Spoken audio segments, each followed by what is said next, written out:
Pourquoi avez-vous accepté d'être parrain de ce salon? J'ai accepté d'être parrain de ce salon parce que je suis un ancien du lycée, parce que j'y ai fait mon bac, parce que mes enfants y sont, parce que mon épouse y travaille, et parce que j'ai beaucoup appris dans mon unique année au lycée français il y a très longtemps, donc je le fais avec plaisir. Quelles études supérieures avez-vous fait? Après mon bac qui était ici c'était A3, ça s'appelait à l'époque, c'était Lettres et Arts, ça n'existe plus comme ça.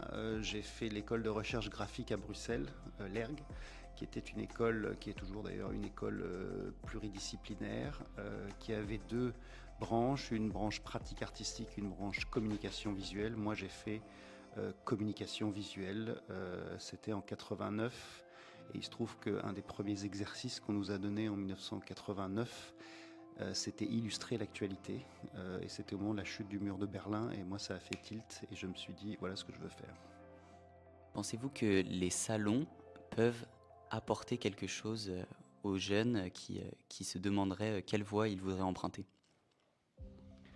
Oui, évidemment, parce que ça leur permet de rencontrer d'abord des professionnels, ce qu'on n'a pas l'habitude forcément de rencontrer quand on est dans le cocon de l'enseignement général, ce qui est normal. Ensuite, ça leur permet de voir peut-être différentes options euh, par rapport à ce qu'ils avaient pensé au départ. Ils vont pouvoir voir des gens dans différents domaines.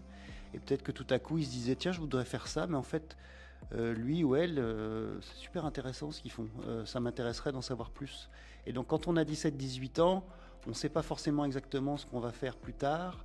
Et c'est pas un problème parce qu'on peut aussi se tromper. Et puis on a toute la vie devant soi pour recommencer ou tenter d'autres choses.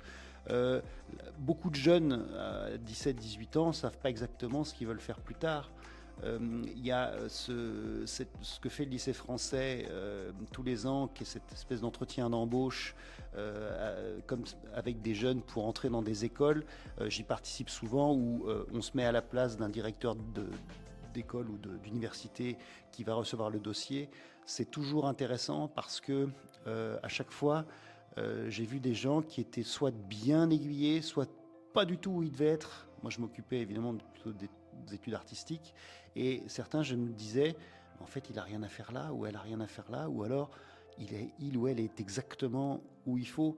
Donc, et la question que je leur pose à chaque fois deux questions. Je leur demande quelles sont leurs idoles, quel que soit le domaine, et je leur demande s'ils ont une baguette magique, ils peuvent dire dans 10 ans où ils sont, qu'est-ce qu'ils feront. C'est important de rêver quand on a 17-18 ans, de rêver à ce qu'on peut devenir ou pas. Après, il faut s'en donner les moyens. Mais donc, ces salons d'études, c'est quand même très intéressant pour des jeunes. Certains, ça va les conforter dans leur choix. Certains, ça va peut-être leur ouvrir des portes.